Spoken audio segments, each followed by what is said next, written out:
That was Queenstown, G Lane. Yeah, good, mate. Good. Yeah, it was a bit cold and wet. I'll give you that. Like, winter has arrived. Yeah. Queenstown, I'll give you that. Any baggy pants?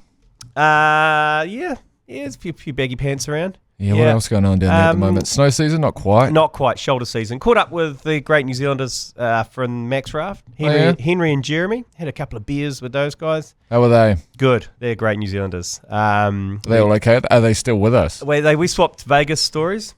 Okay. And were they in Vegas? They were in Vegas. And do you know what? I'm glad we didn't really catch up with them because I think we were both gone down a hole together. Right, okay. But they had a good time. We went to a few bars. We did a bit of shooting down there. Then we went to Cowboys. I saw a video of this, G Lane, and I'm surprised you're still with us after the whiplash that seemed to have occurred. Man, so you were doing some kind of video, which was well and good. Yeah, anyone who's been to Queenstown Cowboys, down the alleyway there, it's got like a permanent mechanical bull. Yeah, I know. In the corner of it, yeah. With a big inflatable wool. So it's a permanent installation. It's not like a temporary one. And the idea is we're going to go in there and we're just going to do a bit of filming for Texas. We are going to Texas. Oh, yes. For the Export Ultra Beer Garden Tour. I see what you're doing there. Poor Export there, Export Ultra at Cowboys. So we had a few jugs of that. Had a snake bite, actually.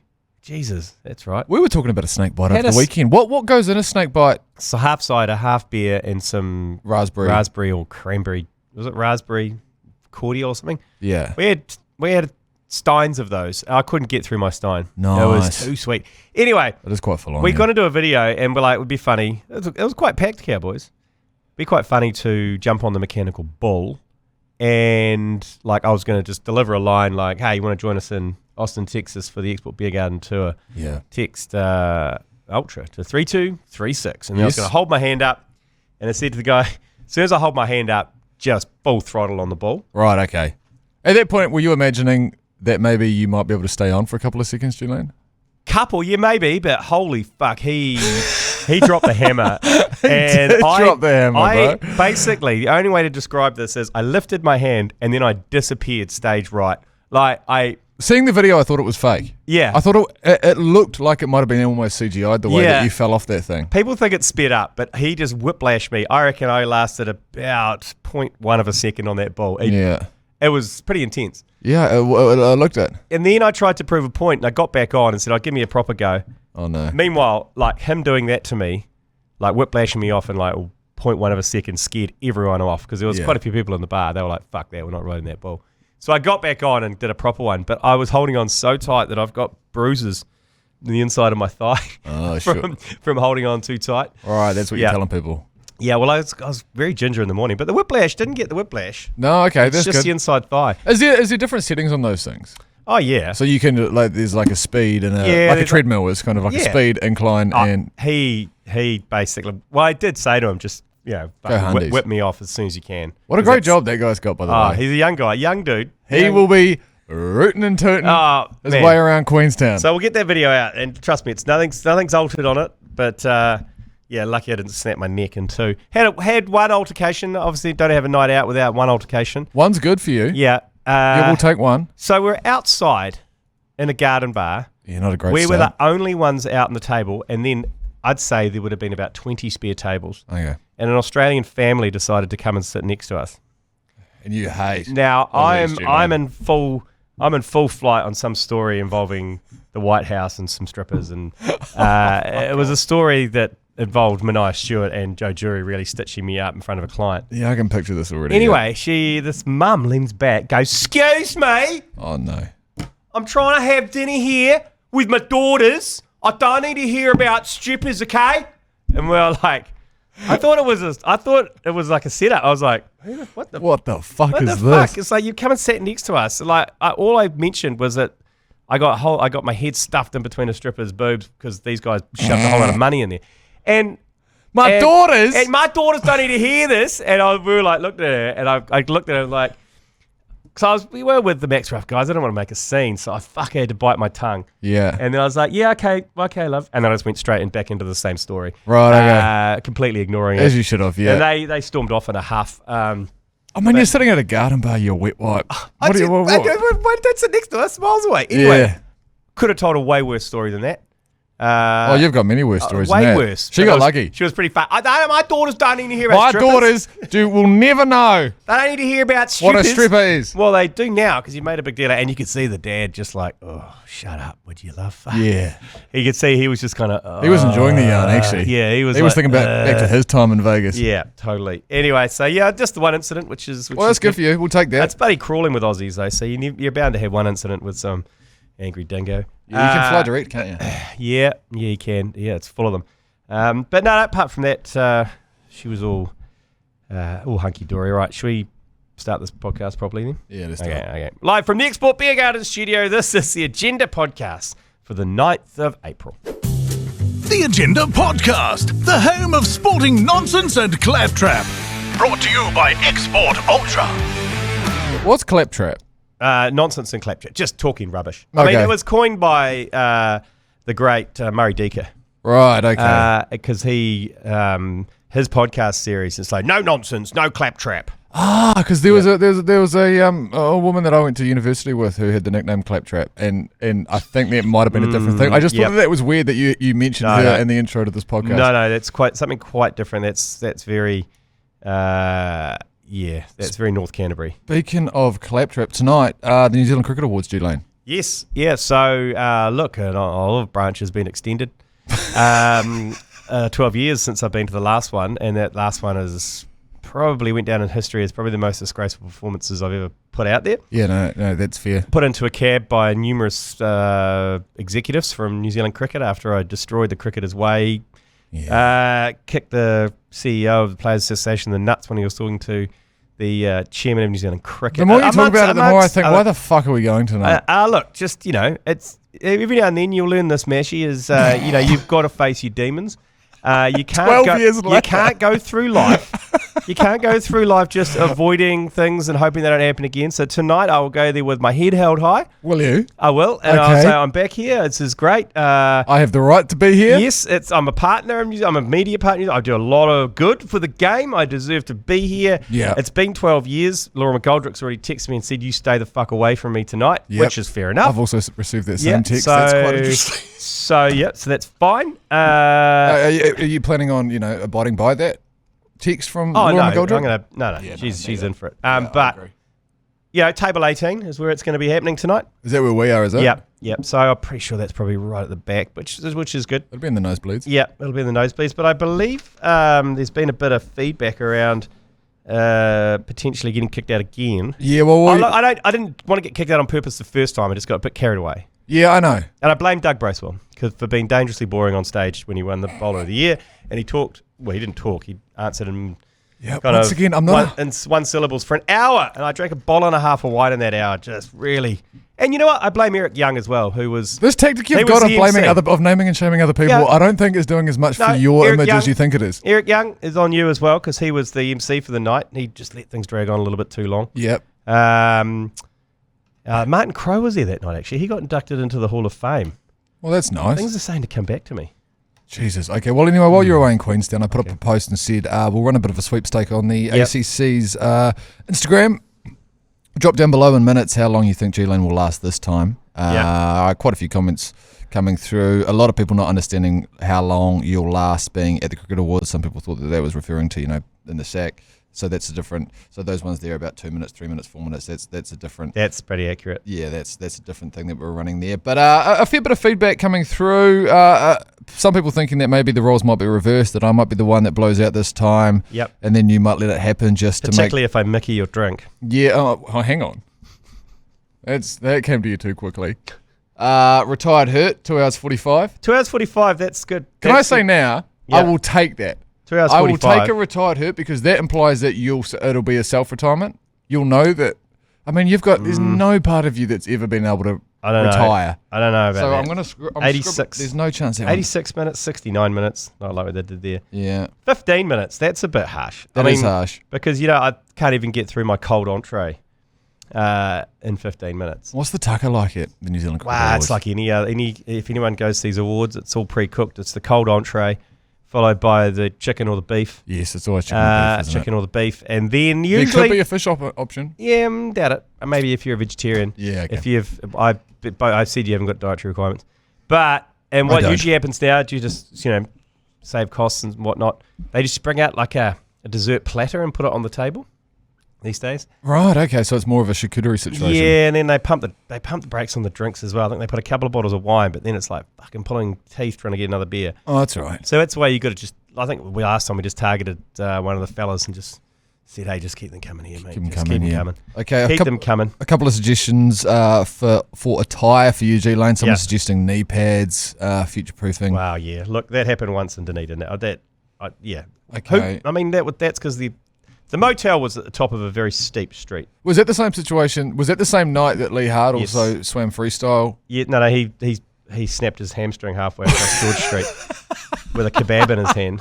Yeah, he thought someone had shot him. Anyway, that was a big night. Okay, the wristwatch coming out at the 2 hour mark. Yeah, I mean, that's a guarantee. That's paying about $1.02. That hasn't been out since I think it was the 2015, maybe 2011 Cricket World Cup. 2015, okay, it was 2015. Jury's just confirmed that it was 2015. Yeah, okay, so that's 9 years ago. 2 hours, 48 minutes before he gets too steamed and attempts to perform a mangina on stage, leading to being escorted out by four security personnel. That's very detailed. Look, I'd probably do Far Lap's Heart ahead of a mangina. Mangina's not a special, I don't really specialise in the mangina, but I do specialise in Far Lap's Heart. So, credible, half of that's credible. Getting on stage, I think the last time I got on stage at a awards thing and started playing the drums and the band's It's band had set up. hard to come back. If you get up on stage today, G Lane, I feel very confident in saying that this will be the last time the ACC attends cricket awards. It's not a bad thing. It's not a bad thing. true. You got to spice up these awards. I actually got thrown out of the Hellbergs quite a few years ago because I had to throw myself out. That's mature at least. Because I got invited. I was sitting at the ANZ table actually, and fuck, they're so boring, the Hellbergs. And I know I've said that before, but they're doing their best to try and make it interesting. Yeah. But back then it was so dull. We had a couple of the Paralympians on our table, and I was like, hey fellas, this thing's pretty boring. I know you guys know that. So what do you guys say to a bit of bingo? Like I'll write down a whole lot of key names like honoured, privileged. Oh, this is good. Olympics, family, all this shit, and I put it into a bowl. Awards night bingo. Yeah, and everyone got a word out and pulled a word out, and basically we turned into that table at the wedding. There's that one table at a wedding who usually they're all single and are tying one on, and usually it is on that table is usually someone who got married the month beforehand, and this is their first wedding outside of their own, so they cut loose. Anyway, I'm familiar with the table. So what would happen is someone be up there having like Lisa Carrington be up there. I'm so honoured, and the table go, hey! We have to get fucking Dave finishes his red wine. Anyway, it was all going swimmingly, and then I spilt a massive glass of red wine all over the chick from ANZ, all down her ball gown. And she looked at me, and I said, is it time for me to go? And she goes, yeah. So I showed that look you would have received from her, man. I showed myself the exit. Yeah, she's done up. And then finally, one other comment actually on that post was just Julie Coney's breast. Well, I don't know if that had anything to do with anything. Hopefully. But yeah, hopefully. I totally agree. She's not really in the cricket circles anymore because she was married to Jeremy Coney, but she's not anymore. I think she's married to Smoking Joe Stanley, I think. Is that right? Yeah. Smoking Joe Stanley, the former All Black centre. Speaking of no more, Gary Stead. Oh, yeah, Gomberger. So he said he's out of the white ball and contemplating the test match role as well. Did I read somewhere that he's been asked to reapply? It's like there's been some kind of almost humiliating restructure inside this corporate entity that is New Zealand cricket. If you take a helicopter look at Gary Stead's career, it's pretty good. I know. It's pretty good. It makes me feel bad about the things I've said. World Test Championship winning. I've made 2 or 3 World Cup finals. It's pretty handy. But it is a job that I don't think many people want. No. Because purely comparatively to other countries, it's underpaid. Yep. You spend a lot of time overseas, away from your family, in countries that you don't necessarily choose to go to, like your Indias, your Bangladeshs, your Sri Lankas, your Pakistan. Sri Lanka's a great country. They're all great countries, but going on tour there relentlessly to play cricket, living in a hotel room, is pretty challenging. So who are we thinking it could be? Or am I jumping ahead here?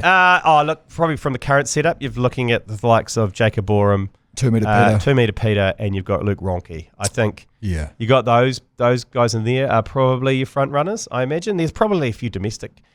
The BYC podcast is out today as well with Cleaver and Ford.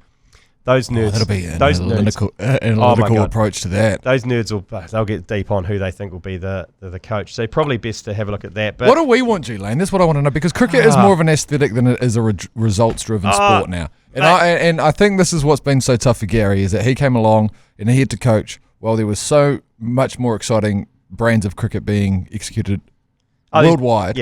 That he's just come across as a little bit boring. And now that, as you say, you take a helicopter look at his career, you realise actually maybe he's done a bit more than what we probably have given him credit for. But what do we want? I mean, do we want someone that's going to come in and play some fast baseball-esque cricket, or do we want some more missionary shit? Nah, well... Not saying that's what we are right now, but... He's going to be missionary. He is not... I mean, he's not a dynamo, is he? And he wouldn't admit the fact that he's the dynamo, Gary Stead. That's why he's called Gary Steady the ship. That's right. He's not a Baz. No one's going to be a Baz. I don't know. I don't know what to expect really, but it's a tough job. It's really tough to see the likes of Mike Hesson still coaching, but coaching in the PCL and just doing content from home to his 20 million Instagram followers. And the likes of Stephen Fleming coaching Chennai, Dan Vittori with the Australian setup, and over in the IPL as well. You got James Franklin who's coaching as well. You're so right. Who wants this job compared to these other jobs? This is it. You much better to be an assistant for Australia or in the IPL than take on this one. And I think it's gonna have to take someone who's you don't want a young family, that's for sure. Just to be very clear, he's had enough, hasn't he? That's why he's walking away, right? Yeah, he goes, I'm looking forward to getting away from touring life. So there you go. So that's a good indication there for a while, and having to think about my future. So basically, I'm sick of going overseas and going to these shitters and staying in a hotel. My focus has been on finishing the season strongly with a lesser experienced team, and he's done that. He sure has. He's done that. That team that played against Pakistan, admittedly, the Pakistan team sucked ass.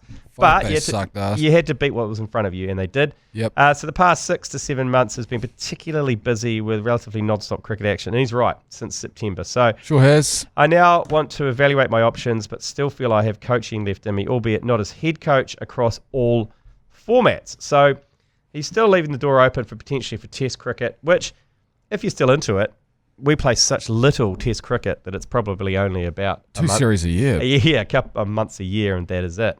So congratulations though. Yeah. And look, I mean, Kyle Mills talked about it, that I don't think we've got the resources to have multiple coaches across multiple formats. We don't. We don't have the resources. We don't have the player depth to do that. So my depth. I think it's one coach for all formats. We can't do what Aussie. We just haven't got what Aussie and England and India and all they have on that front. So whoever takes the role, I think, will do all three. But Gaz up. Good on you, mate. He was a good sport. I don't know if you've seen the footage of him trying to teach Mania how to bowl a leg spinner. I've met him a couple of times. He's really good. He's a gent. He really is. Yeah, he looks like Pikachu, but he's got the great eyebrows. Yeah, the Pikachus. He's a nice guy. So good luck to him. Good luck to him. I imagine he's also looking at. I mean, before we move on, he'll be looking at like what we're doing right now, looking at these other people that are kind of on a similar level, less experienced than him as well, earning. I know it's not all about money in this world, but I can't help but think he must be looking at other people going, geez, these guys only have to do 7 weeks of coaching a year and are earning far more and living far better lives and easier lives and just far less stressful lives. But anyway, that's that. We'll find out, I suppose, over the next couple of weeks what's going on there. Yeah, I don't know when. I'll try and find out tonight. Jesus, there we go. Okay, I'll try and get the scoop. Will he be there? I'll try and get the scoop. Yeah, shit you. I'll try and get the scoop for the Agenda podcast. We'll have to go and have a bit of a cheers and a handshake with Gaz then. I might not be able to remember it, but hey. That's all right. Probably for the best. Yeah, probably for the best. Rugby? What else is going on? Rugby. What's the day? Wednesday. Jesus Christ. Yeah, okay. Not a lot of results to discuss. Yeah. Just some interesting news coming out of Ho Francais after the World Cup in 2023. You guys were there. Well, yes. You guys were adjacent to the World Cup there. You were there for the Export Beer Garden Tour at the time. Walk me through this. So French rugby faces a $57 million loss from the World Cup in 2023, which doesn't seem great.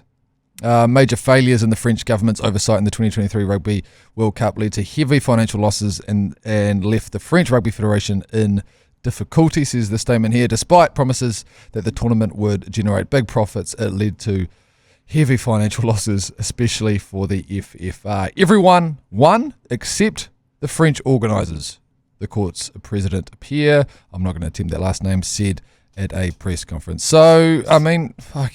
Obviously there's some sort of legal battles going on, because it says here that they've lost 57 million once related legal cases have been resolved. So I think that's feel a bit messy, but I think everyone knows that, don't they? You don't make money from these tournaments, especially rugby. We went over there. The things around them make some money, like obviously the beer gardens and stuff like that. When we went over there, we went to the fan zone area in Place de la Concorde in Paris. Yeah, lovely. And it was an awesome setup, but it only went off when France played.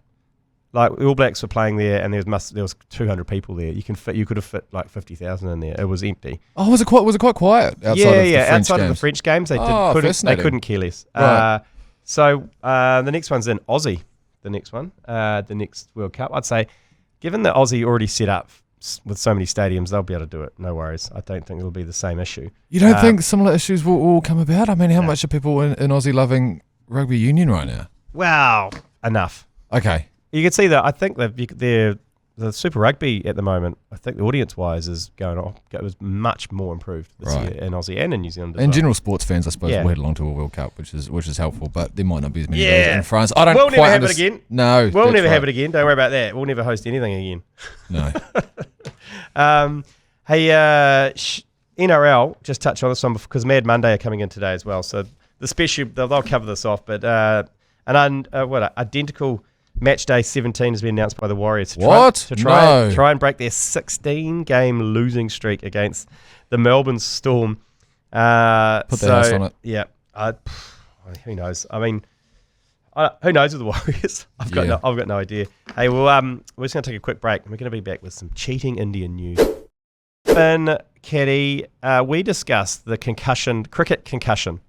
Oh, about this time last week, didn't we? Yeah, this time last week. We got deep into the cricket concussion idea and the idea of swapping out players. This was off the back of a dubious, to say the least, situation in that Pakistan match where Harris, Ralph and Nazim, yeah. That's right. The concussion replacement came on and scored a 50. Off 39 balls, yes. Quite a tidy looking 50, and of course Harris Ralph is not really that capable of such a performance. So we were asking the question, has anyone in the past, or how could you use these concussion rules to your advantage? Because it's more of a vibe thing. You have to go to the match referee and you can just kind of almost, we were suggesting that there's a possibility to be able to almost fake a concussion. Yes. And then perhaps, I don't know, if you're down in a certain area of the game and then bring someone on that might be able to aid the result of the game.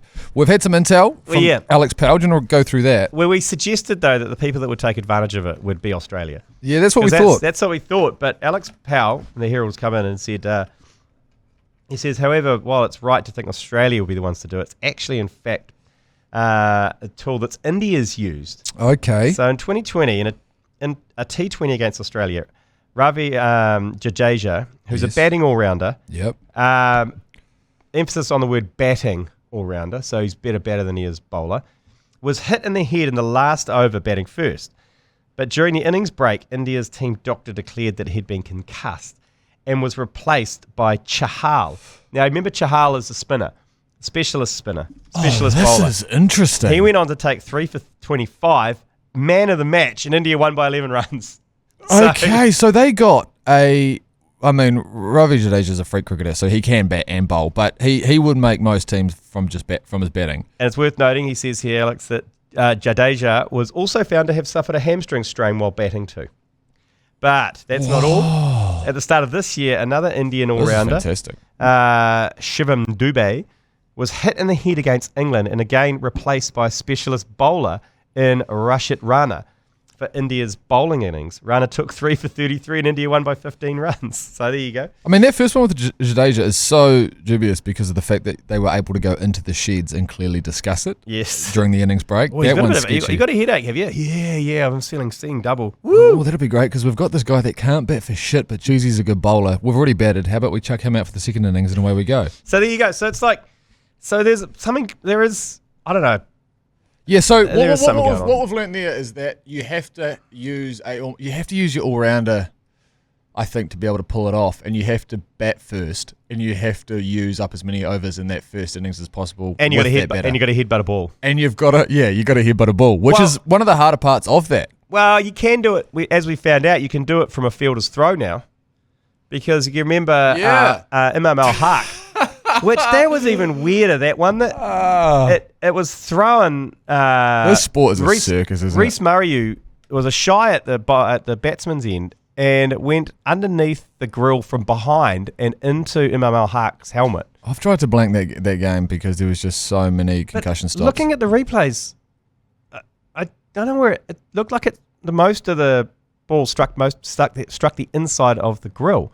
Yet he went down like he'd been punched in the head by Mike Tyson. Right. Remember that? He was like up and down and up. Do you think there's a chance, though, that now, mate, like I'm not saying that Pakistan were doing this, but is there a chance that if you get hit in the head, it's a strength and an advantage to your team if you stop everything you're doing just on the off chance that the medics can come out and discuss some form of tactical advantage with you? There was no tactical advantage. Imam Al-Haq was only on just saying he's a pussy. He was only on 3. There is a suggestion that he could be a pussy, but he was obviously in some sort of discomfort. He had to get the stretcher on and stretcher him off. It was the most bizarre. That was one of the most bizarre things I've seen in a while. But I don't think there was anything tactical in that. Okay. But it just seemed weird that I hadn't seen a concussion replacement in New Zealand ever, and then we saw 2 in 2 games. Yeah. That was all. I think it was just a freak. Oh, cheers for that, Alex. That answers that question, I suppose. Yeah, it is. And speaking of, we were talking about before about Texas earlier on with my riding of the bull at Cowboys in Queenstown. Yeah. We are going back to, we're going to Texas. Indeed you are. Export Ultra Beer Garden Tour. It's back for 25. We went to Paris, we went to Amsterdam, we went to Beer Fest. So we're going to go big and we're going to go Texas big. Just so happens to be on at the same time as Austin City Limits, which is one of the biggest music festivals in America. You guys should go to a rodeo. Yeah, Hundy P, we're going to do that. I'm going full redneck. I'm getting cowboy boots. Oh. I got a hat from last time I went there. I'm going to wear that. Does it say "Make America Great Again" on it? Yep. Well, Austin's quite funny because it's quite a liberal enclave in the middle of redneck Texas. Shit, yeah. So a 7-day trip to Austin, Texas, with the DB crew, with us. It's so simple to enter. Text Ultra, so ULTRA to 3236. There's a link. You just fill out the form, and you're in the draw. For more chances, head into Big Barrel and Liquorland, and they've got details on how you can win trips with them as well. So if you can double down if you go in there, and they'll let you know how you can join us on the trip. Righto, we'll take another quick break, and we're going to be back with a few yours pleasers. Yours, please! Brought to you by Export Ultra. That's right, just smashed a little microphone, a little finish on the guitar. Can you tell him to turn his fucking amp off, that guy who's on the guitar there? It's a good guitar, I like that. It's better than my sports updates thing that it's on Hodaki with the kazoos and the fucking hell. That is good, I'm going to come and dress as a clown with like a smash the microphone button, send it through. We've had some rippers the last few weeks. Thanks very much for all those virgins who popped their talkback cherry and have sent stuff through. Oh, right, okay. I know. So keep them coming through if you do listen. Just maybe it doesn't have to be a question. You can just maybe leave messages, say, how you going, babes? But here's the first one. Yours, please. G'day, mate. I don't want to be a hater here or anything, but Oh, fuck. man, I really don't rate when there's no podcast. Sorry. You know, fuck, I really need these things to give me through the day. Mash, please pull finger out your ass, mate, and get some shit going, please. Love you. Love you, babes. You missed one day, eh? You missed one day. Well, there was some logistical issues yesterday, being in Queenstown, picking up the pieces of the night at Cowboys. Yeah. I mean, I'm happy to get on. I was the only person that was available yesterday. I mean, look, I think, controversial opinion, a no pod is better than a solo pod. Yeah, I think that's... We have attempted it before. Yes. It's not great. It's a struggle. It is a struggle. It's a struggle. But we appreciate the concern all the same. We've got Heath tomorrow and we've got McConey on Friday, so hopefully we can fill you with those. Next one, yours, please. Just catching up on Monday's episode. Yeah, mate. You talked about basketball rules. Kim Jong-un actually changed the rules to make slam dunks worth 3, three-pointers worth 4 if it's nothing but net, 1 point taken off if you miss a free throw, and if you shoot from anywhere on the court in the last 3 seconds, it's worth 8 points. How's that for a bit of action. Uni. Uni. Who would have thought Uni was such an innovator on the basketball court? I mean, ahead of the game, someone reached out to us, G Lane. It was quite an interesting proposal, actually. It was that, how come in basketball, to the professional athlete, maybe the scoring system is right, but socially, dunking is the hardest thing. So the fact that that's only worth 2 points is not okay. Yeah. So pretty much, we went on to say that, of course, now I think about 80% of the shots that my social team on Wednesday night, the Rim Blasters, take are all about 3-pointers because it's the easiest shot to hit and it requires the least amount of fitness. Yeah. So we were thinking of trying to find a way to flip it upside down. Sounds like Uni's one step ahead. Yes. I do like his 8 points in the last thrower. Yeah, he's a real gunslinger, isn't he? Yeah, he looks like he really wants to come from behind. I went to basketball last night with my 8-year-old's basketball team, the Vikings. Yeah. They came up against the Dunking Divas.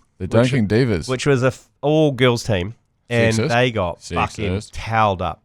What, the girls did or the boys did? The boys did. The girls absolutely towelled them up. Yeah, they were too distracted, though, those 8-year-old boys. Well, no, they are kind of standoffish. They didn't like, the girls were super aggressive. Yeah, they would have been. Great on defense, great shooters, and the 8-year-old boys were like, oh, what the fuck? So they didn't know what to do. So they ran a couple into the wall and then made a bit of a comeback. Yeah, I can imagine you would have got in there halfway through the game. Yeah, and just and said, see no gender. No, I just went, you must. I just channeled my inner Razzie Erasmus. I said, got them around. Rugby! Yeah, it said, you must fuck them up, okay? And the little one of the Jack one went, excuse me? You heard me, Jack? You must fuck them up. And they did a little bit of a comeback. They still lost by 20. Everything! They still lost by 20. Next one, yours, please. Hello, boys. Andrew from Napes here, coming in hot from the kitchen over dinner. Yeah. Jimmy from Napes, my son, just looked at the result from the Manchester United-Manchester City derby from last weekend. There were 500 passes in 90 minutes and 13 shots on goal for no goals. How about football? Go fuck yourself. Yeah, not a great advocate for the sport that I love dearly. So was that a 0 draw? It was a 0 draw, yeah. We all lost that 3-way, by the way. Yeah, because you had money. Oh, yes, on the sportsbook potty with Carl. Yeah. You had a Latrell Mitchell try. Oh no, that's what Carl had. Okay, what did you have? I had another try scorer, I think, but I had Chiefs half time -6.5, and it was 5. So -5. So I just missed out on that one. Okay, and then I had United winning because I thought they'd get up. Yeah, no, that wasn't not a great start for us on the 3-way. No. And thanks, Andrew from Napes. He's right though, but keep the rivalry going. Yeah. Rightio. Next one. I think is this the last one? Last one, yours, please. G'day, mate. You guys are saying how as Kiwis we're bad because if someone doesn't become the greatest ever, then they're a failure. We whitewash India in India in cricket, and then you give our season a C. It's a bit of a cock up there, lads. I think our cricket season wasn't that bad. Champions Trophy final and India whitewash. Not much better than that.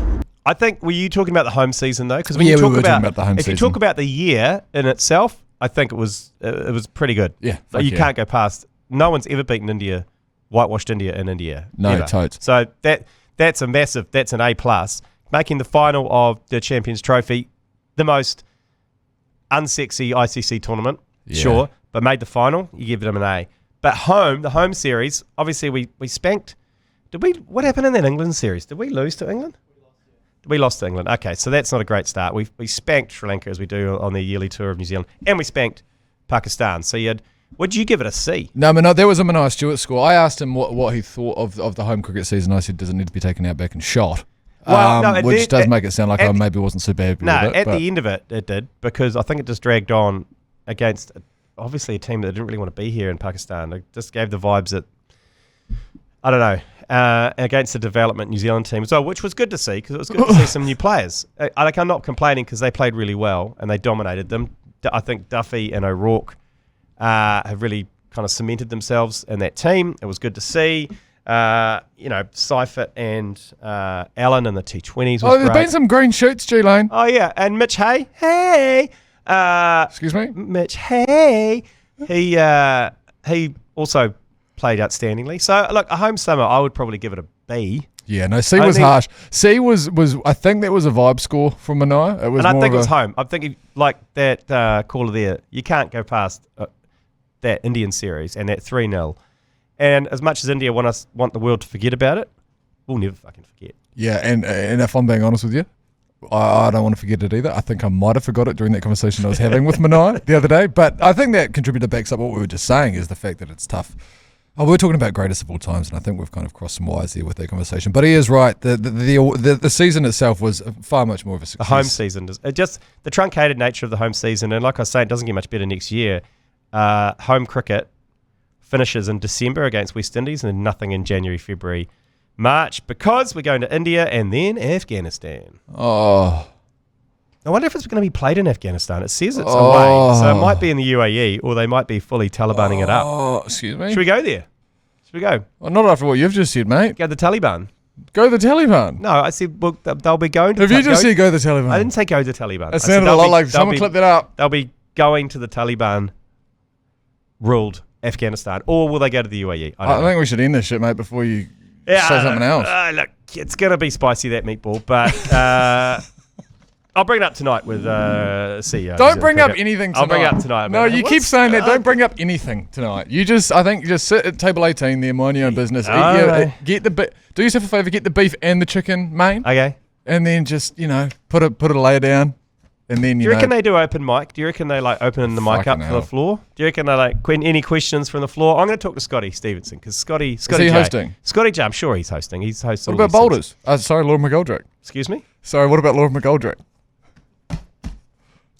Is she hosting? Okay, we'll give a full debrief tomorrow. Stay safe there. We'll catch you later. You've been listening to the ACC's Agenda podcast, brought to you by Export Ultra. For more episodes, like and follow on iHeartradio or wherever you get your podcasts.